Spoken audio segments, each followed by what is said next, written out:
आज का हमारा टॉपिक है द्विविमीय आकृतियाँ।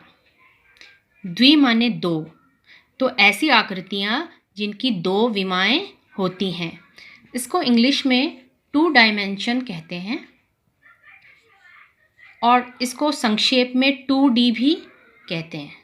ठीक है, तो 2D माने 2 डायमेंशन और हिंदी में से कहते हैं द्विविमीय। अब द्विविमीय आकृतियाँ क्या होती हैं, सबसे पहले हम ये समझेंगे। ये समतल आकृतियाँ होती हैं, ठीक है, जिनकी केवल लंबाई और चौड़ाई होती है। ये आकृतियाँ समतल पर ही खींची जाती हैं, जैसे हम पेपर पर इनको खींच सकते हैं। ठीक है बच्चों, तो ये प्लेन फिगर होती हैं। प्लेन फिगर आप समझ गए कि समतल आकृतियाँ मैंने कहा आपको, ठीक है, और ये समतल पर ही खींची जाती हैं, यानी फ्लैट सरफेस पे, बिल्कुल फ्लैट होना चाहिए सरफेस। वो कुछ भी हो सकता है जहाँ आप उसको बना सके, यानी इनका केवल चित्र होता है, ये ठोस रूप में नहीं पाई जाती हैं। ठीक है बच्चों, आप ठोस रूप में इनको नहीं दिखा सकते हैं, इनको आप केवल चित्र रूप में दिखा सकते हैं। कुछ उदाहरण से हम समझेंगे। जैसे ये आकृतियों के हमने कुछ चित्र बनाए हैं। ये आयत हमने बनाया है, आयत आपको पहले भी समझाया था कि आयत क्या होता है।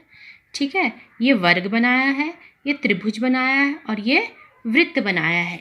तो ये चारों आकृतियां ही द्विविमीय आकृतियां हैं, यानी 2D फिगर हैं। अब ये 2D क्यों हैं? क्योंकि इनमें केवल दो विमाएं हैं। दो विमाओं का मतलब है लंबाई और चौड़ाई, या आप उसको लंबाई और ऊंचाई भी कह सकते हैं। तो देखो, ये आयत की यहाँ से यहाँ तक इतना लंबा है ये आयत, और ये यहाँ से यहाँ तक इतना चौड़ा है ये आयत। ठीक है, तो इसकी दो विमाएं हुई। बच्चों, भुजाएं और विमाएं में अंतर है। भुजाएं तो इसकी 4 है, ठीक है, इस त्रिभुज की भुजाएं 3 हैं, वर्ग की भुजाएं भी 4 हैं, और वृत्त में तो कोई भुजा है ही नहीं।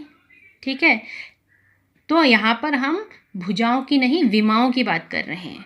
तो 2D में दो विमाएं होती है, मतलब लंबाई इतना लंबा है। अगर हम आयत की बात करें कि कितना लंबा है आयत, तो आयत यहाँ से यहाँ तक इतना लंबा है, और चौड़ा कितना है, इतना चौड़ा है ये आयत, इसको हम नाप सकते हैं।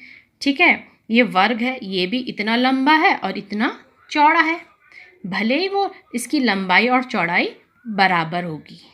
ठीक, ये वृत्त की हम बात करें, ये इतना लंबा है और इतना चौड़ा है।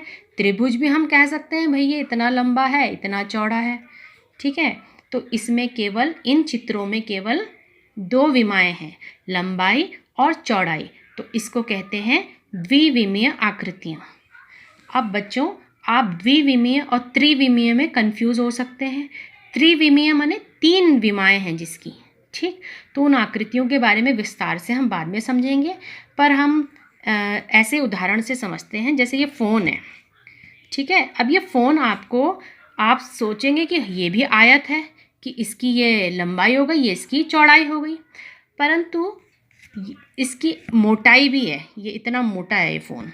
ठीक है, तो इसमें कितनी विमाएं हो गई? 3, एक इसकी लंबाई, एक इसकी चौड़ाई और तीसरी इसकी मोटाई। तो ये त्रिविमीय आकृति है। ठीक है, तो आप मोटा मोटा अंतर इतना समझिए कि द्विविमीय आकृतियों केवल समतल आकृतियां हैं, ये पेपर में केवल खींची जा सकती हैं, ये ठोस रूप में आप इनको नहीं दिखा सकते हैं। Thank you.